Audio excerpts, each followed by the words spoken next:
여러분 하늘나라 가고 싶으시죠? 이 하늘나라에 대한 찬양을 부르니까요, 좀 가라앉았던 마음이 좀 힘이 나고 용기가 나는 것 같습니다. 근데 여러분 정말 살아가시면서 이 하늘나라를 생각하고 하늘나라에 대한 어떤 기대와 설렘이 있으신가요? 있으세요? 아니, 말로는 있다고 하는데 정작 보면 저를 봐도요, 자꾸 그런 기대가 없이 살아가는 것 같은 느낌이 들어요. 근데 우리가 보통 저희 이제 하원이가 내일 이제 어린이집에서 눈썰 매장을 가는데, 오늘 이제 어린이집 차에서 내리면서부터 뭐 내일 뭐 이것도 챙겨야 되고 저것도 챙겨야 되고 막 하면서 되게 신이 나가지고 왔어요. 그 썰매장에 가는 것에 대한 기대와 설렘이 있는 거죠. 그런 모습을 보면서 나는 정말 저런 설렘과 기대를 갖고 하늘나라에 대한 그런 설렘과 기대를 갖고 사는가 하는 이 찬양을 부르면서 그런 생각을 하게 됐습니다. 오늘 나는 그런 기대와 설렘을 갖고 사는가? 당장 내일 썰매장을 가도 정말 큰 기대와 설렘이 있는데 나는 그 하늘에 대한 그런 큰 기대와 설렘이 있는가? 다시 한번 제 스스로 질문을 하게 됩니다. 오늘 우리가 그런 기대와 설렘을 가지고 살아야 될 것 같아요. 자꾸 내 삶의 문제들, 내 삶을 억누르는 어려운 일들만 바라보면 그 기대와 설렘을 느낄 수가 없습니다. 우리가 하늘을 바라봐야 됩니다. 정말 우리를 위해서 준비된 그 하늘. 여러분의 마음속에 그리는 하늘은 어떤 모습인가요? 정말 아름답고 눈물이 없고 슬픔이 없고 정말로 모든 것이 완벽한 그런 곳이겠죠. 그런 장소가 바로 하늘나라겠죠. 그런 하늘에 우리가 갈 것입니다. 여러분, 기대와 설렘을 가지고 이 땅에 잠깐 있는 동안 우리에게 닥쳐온 어떤 어려움과 문제들 다 지나갈 거예요. 여러분들 다 그것만 바라보지 마시고 저 하늘을 바라보셨으면 좋겠습니다. 우리가 사는 이 세상이 6,000년 동안 지금까지 전쟁터죠. 각자의 마음속에서 끊임없이 전쟁이 일어나고 내 일터에서 내가 속한 모든 곳에서 끊이지 않는 전쟁 속에 우리가 살아가고 있습니다. 한치의 양보도 없는 이 선과 악의 전투, 한순간도 휴전이 없는 그런 전쟁입니다. 진리와 비진리가 서로 부딪히는 각 사람의 마음에서, 각 사람의 학교와 직장과 가정에서, 세계 모든 곳에서 이 전쟁은 끊이지 않고 계속되어 왔습니다. 그런데 이 전쟁에서는 언제나 이 악의 편이 다수고 선의 편은 소수라는 거죠. 언제나 이 비진리가 진리를 어떻게 합니까? 핍박합니다. 아담과 하와의 범죄 후에 역사를 통틀어서 단 한 번도 이 선의 편, 진리의 진영이 다수였던 적이 한 번도 없어요. 언제나 소수였고 언제나 외로운 쪽이 이 진리의 쪽이었습니다. 그렇지만 여러분 어떻습니까? 결국엔 어떻게 될까요? 비록 그 진리의 편이 소수고 열악한 쪽이었지만, 외로운 쪽이었지만 결국엔 이 선이 승리하고 진리의 편이 최후의 승전가를 부르게 될 것입니다. 이것이 하나님의 약속이고 오늘 우리의 믿음이 되어야 하는 것입니다. 오늘 우리가 이제 엘리야 시대에 가장 치열했던 그 선악의 대쟁투가 벌어졌던 이 갈멜산으로 한번 올라가 보겠습니다. 우리 성경 말씀 열왕기상 18장 20절로 24절 말씀 보겠습니다. 20절부터 24절에 있는 말씀 우리 다 함께 읽어보도록 하겠습니다. 아합이 시작. 아합이 이에 이스라엘 모든 자손에게로 보내어 잠시만요. 이걸로 읽겠습니다. 아합이 이에 이스라엘의 모든 자손에게로 사람을 보내 선지자들을 갈멜산으로 모으니라. 엘리야가 모든 백성에게 가까이 나아가 이르되 너희가 어느 때까지 둘 사이에서 머뭇머뭇하려느냐? 여호와가 만일 하나님이면 그를 따르고 바알이 만일 하나님이면 그를 따를지니라 하니 백성이 말 한마디도 대답하지 아니하는지라. 엘리야가 백성에게 이르되 여호와의 선지자는 나만 홀로 남았으나 바알의 선지자는 450명이로다. 그런즉 송아지 둘을 우리에게 가져오게 하고 그들은 송아지 한 마리를 택하여 각을 떠서 나무 위에 놓고 불은 붙이지 말며 나도 송아지 한 마리를 잡아 나무 위에 놓고 불은 붙이지 않고 너희는 너희 신의 이름을 부르라. 나는 여호와의 이름을 부르리니 이에 불로 응답하는 신 그가 하나님이라. 백성이 다 대답하되 그 말이 옳도다 하니라. 이스라엘의 왕이었던 아합이 그곳에 있었고 바알과 아세라의 선지자 850명이 그곳에 있었습니다. 하나님을 떠난 수많은 백성들도 그곳에서 그 장면을 지켜보기 위하여 있었습니다. 그리고 그들은 모두 다 어느 편이었을까요? 이 우상의 편이었죠. 그리고 그들의 반대편에 이 하나님의 사람인 누가 서 있습니까? 엘리야가 서 있습니다. 근데 그는 옆에 있는 사람이 있었습니까? 그는 혼자였어요. 혼자였습니다. 아무도 그의 곁에 없었습니다. 엘리야가 백성들에게 여호와가 하나님이면 그를 쫓고 바알이 하나님이면 그를 쫓을지니라 라고 말했을 때 백성들의 반응이 어땠다고 여기 나옵니까? 백성이 한 말도 대답지 아니했다. 아무 말도 안 했다라고 성경에 기록하고 있습니다. 그들은 엘리야의 말에 같은 편이 아니기도 했지만 대답도 하지 않았어요. 갈멜산에 있는 이 엘리야는 철저하게 혼자였습니다. 이 다수에 속해 있는 것만큼 이 사람에게 큰 안도감을 주는 것이 없죠. 나의 편이 있다는 게 얼마나 든든합니까? 내 곁에 나의 편이 여러 명 있으면 정말로 든든하고 힘이 되죠. 그러나 이 갈멜산의 엘리야는 철저하게 혼자였습니다. 이 혼자라는 것만큼 이 사람을 불안하게 하는 것도 없습니다. 이 사람이 본능적으로 혼자 떨어져 있는 것을 두려워한다라고 해요. 옳고 그르고를 떠나서 내 편이 많으면 내가 속한 쪽이 다수면 기분이 좋고 마음에 안심이 됩니다. 그리고 자기와 함께하는 사람들이 많을 때는 내게 없던 용기도 생겨나죠. 그래서 혼자서는 못하는 일을 둘이 있을 때는 할 수 있고 더 많이 있을 때는 쉽게 할 수 있는 것입니다. 우리가 어딜 가면 여러분 혼자 식사하시는 거 좋아하시는 분 계세요? 혼자 식당에 가서 밥 사 먹는 거 좋아하세요? 예? 요새는 상관없죠. 근데 저는 혼자서는 절대 못 하겠더라고요. 그리고 집에 있으면 이제 집에 있으면 집에 혼자 있으면 밥을 잘 안 먹어요. 그런데 누군가 있으면 먹어야 되기 때문에 같이 먹습니다. 이 혼자일 때와 혼자가 아닐 때의 차이죠. 우리가 이 갈멜산 정상으로 다시 올라가서 그곳에 이 다수의 무리와 한 사람인 이 엘리야가 맞서 싸우고 있습니다.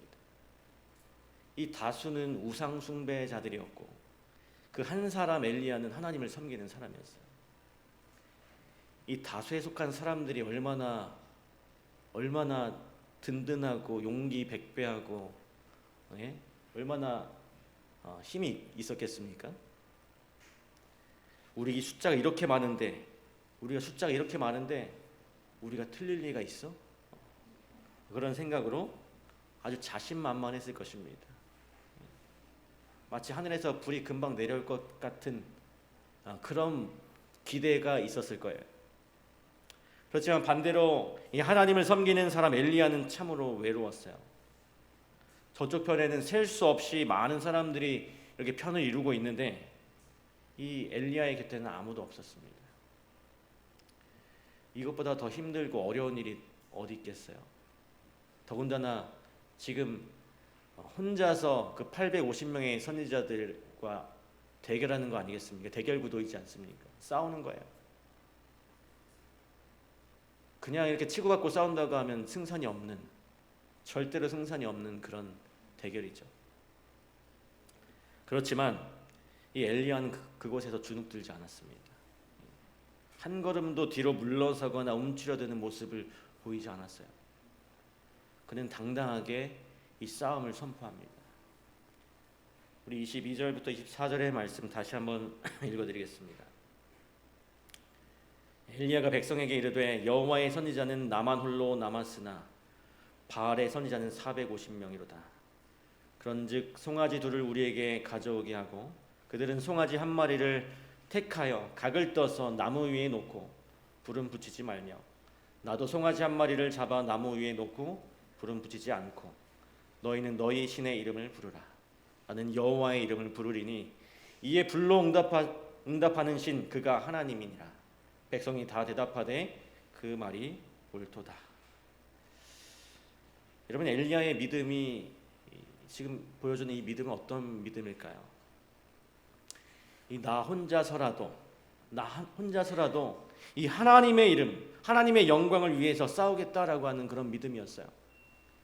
상대 진영이 아무리 숫자가 많다 할지라도 이 싸움을 포기하거나 뒤로 물러서지 않겠다는 그런 믿음이었습니다. 이 참된 신앙은, 여러분, 참된 신앙은 숫자에 의해서 결정되는 것이 아닙니다. 믿음과 신앙의 대상에 의해 결정된다는 확고한 그런 믿음인 것이죠. 저는 이 엘리야의 모습이 너무나 위대하고 자랑스러워 보였습니다. 그리고 이 모습이 바로 오늘 우리가 지키고 간직해야 할 신앙의 자세라고 하는 것이죠. 그날 이 갈멜산에 두 개의 제단이 쌓이게 되었죠. 하나는 바알을 위한 제단이었고 다른 하나는 하나님을 위한 제단이었습니다. 이 바알의 제단에는 850명의 제사장들이 둘러서 있고 여호와의 제단 앞에는 단 한 사람인 엘리야만 서 있었어요. 이 바알의 제단에는 정말 볼거리도 풍부했을 것입니다. 이 850명이 뛰면서 소리 지르면서 춤을 추면서 스스로의 몸을 이렇게 자해를 하면서까지 하늘에서 불이 내려오도록 온갖 일들을 다 했었죠. 그러나 이 여호와의 제단에는 아무런 소리도 특별한 움직임도 없었어요. 이 바알의 제단에는 사람들의 이목을 끌 어떤 이벤트가 넘쳐났지만 이 여호와의 제단에는 그런 것이라고는 전혀 찾아볼 수 없었습니다. 이 갈멜산에 세워진 두 제단은 두 가지 예배의 모습을 우리에게 보여주고 있습니다. 화려하고 정말 볼거리가 풍부하고 감각적인 이 바알과 아세라를 섬기는 예배가 있는 반면에 정말로 소박하고 정말로 조용하고 유행을 따르지 않는 하나님을 섬기는 예배가 있습니다. 그래서 우상을 섬기는 예배는 아주 무수한 사람들이 모여 있지만 이 창조주 하나님을 섬기는 예배에는 엘리야 한 사람만 있는 것이죠. 이것은 이 다수의 예배와 소수의 예배이고 인기 있는 예배와 인기 없는 예배, 매력적인 예배와 매력이라고는 찾아볼 수가 없는 그런 예배였습니다. 그러나 바알과 아세라에게 드린 예배에는 아무런 응답이 없었죠. 아무리 볼거리가 많고 정말 인기 있고 정말 보기에는 좋은 예배였지만 아무런 응답이 없었습니다. 그렇지만 하나님께 드린 이 예배에는 현저하고 아주 놀라운 응답이 임하게 되었습니다.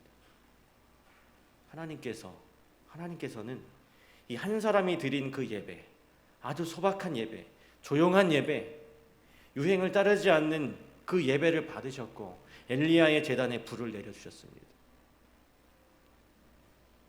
38절에 보니까 이에 여호와의 불이 내려서 번제물과 나무와 돌과 흙을 태우고 또 도랑의 물을 핥은지라.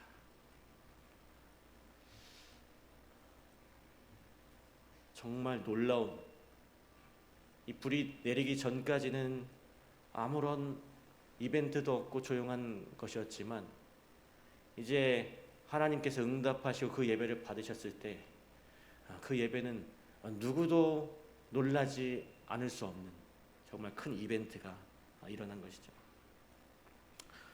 우리 사랑하는 성도 여러분, 우리는 세상이 인정하는 다수의 길이 아니라 하나님이 인정하시는 소수의 길을 걸어가야 합니다. 첫 번째 엘리야인 디셉 사람이 그랬고, 두 번째 엘리야인 침례 요한이 그랬듯이 이제 우리는 세 번째 엘리야들입니다. 세 번째 엘리야인 이 재림 성도는 나 혼자서라도 이 진리의 길을 걸어가야 한다라고 하는 것입니다. 태생적으로, 본질적으로 불가피하게 우리가 가는 길이 소수의 길이고 나 혼자서라도 가야 하는 길이라고 하는 사실을 여러분 잊지 마시기 바랍니다. 왜냐하면 예수님께서 마태복음 7장 13절과 14절에서 이렇게 명령하셨기 때문입니다. 어떻게 명령하셨을까? 우리 다 함께 읽어보겠습니다. 마태복음 7장 13절 14절 시작. 좁은 문으로 들어가라. 멸망으로 인도하는 문은 크고 그 길이 넓어 그리로 들어가는 자가 많고 생명으로 인도하는 문은 좁고 길이 협착하여 찾는 자가 적음이니라. 여러분, 여기 적음이라고 하는 말이 나옵니다. 찾는 이가 적다고 하는데, 오늘 이 갈멜산에서의 모습을 이 말씀에 적용해 보았을 때 이 적음의 단위는 몇 명입니까? 한 명이죠. 한 명입니다. 생명으로 인도하는 문은 좁고 길이 협착하여서 찾는 이가 한 명뿐이더라도, 찾는 이가 한 명뿐이 없더라도 주님이 명령하신 길이라면 우리는 그 길을 가야 한다라고 하는 것이죠. 그 길밖에는 우리가 생명을 얻을 길이 없기 때문에 그렇습니다. 여러분, 언제나 이 소수는 외로워요. 홀로 하는 신앙은 더 힘들고 어렵습니다. 고달파요. 그리고 멸시와 천대와 핍박을 받을 수도 있죠. 오늘날 이 한국 교회, 한국 사회에서 우리 교단이 이단으로 몰리고 율법주의자라고 정죄당하고 극단이라고 놀림을 받습니다. 여러분, 이것이 소수의 아픔이고 홀로 하는 신앙의 운명인 것입니다. 그러나 그 길이, 우리가 가는 그 길이 진리의 길이라면 우리는 그 길을 가야 하는 것이죠. 아무리 힘들고 또 외롭고 고달파도 우리는 가야 합니다. 우리 주님께서 똑같이 그 외로운 길을 가셨기 때문에 그렇습니다. 베드로전서 2장 21절의 말씀입니다. 이를 위하여 너희가 부르심을 입었으니 그리스도도 너희를 위하여 고난을 받으사 너희에게 본을 끼쳐 그 자취를 따라오게 하려 하셨느니라. 예수님의 생애를 관통하는 키워드 중에 하나는 바로 이 홀로라고 하는 것입니다. 홀로. 예수님의 가정에서 예수님은 홀로였어요. 형제들이 하나님의 아들인 그분의 신분과 메시아로서의 그분의 사명을 이해하지 못했습니다. 그래서 그분은 홀로였습니다. 그분이 사시는 동네에서 예수님은 홀로였어요. 예수님이 그토록 사랑하고 소중하게 여긴 하나님의 율법을 다른 사람들은 외면하고 무시했기 때문입니다. 12 제자를 부르시고 수많은 군중들에게 복음을 전파하시던 때에도 예수님은 홀로이셨습니다.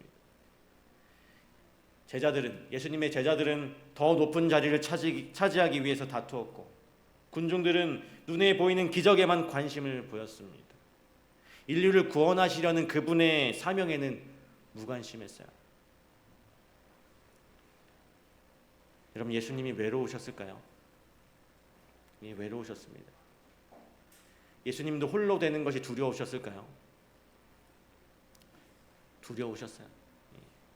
그래서 마태복음 26장 38절에서 베드로와 야고보와 요한에게 이렇게 부탁하시죠. 내 마음이 심히 고민하여 죽게 되었으니 너희는 여기 머물러 나와 함께 깨어 있으라 하시고, 예수님은 당신의 그 세 제자들에게 같이 기도하자고 말씀하셨습니다. 내 곁에 있어달라고 부탁했어요. 그럼에도 불구하고 예수님은 결국 홀로가 되셨습니다. 홀로 기도하고 홀로 잡혀가시고 홀로 끌려다니면서 신문을 받으셨고 홀로 정죄당하셨고 홀로 십자가를 지고 골고다로 가셨습니다. 그리고 마침내 홀로 십자가에 달려 돌아가셨죠. 처음부터 끝까지 예수님은 인류를 구원하기 위한 생명의 길을 홀로 가셨습니다.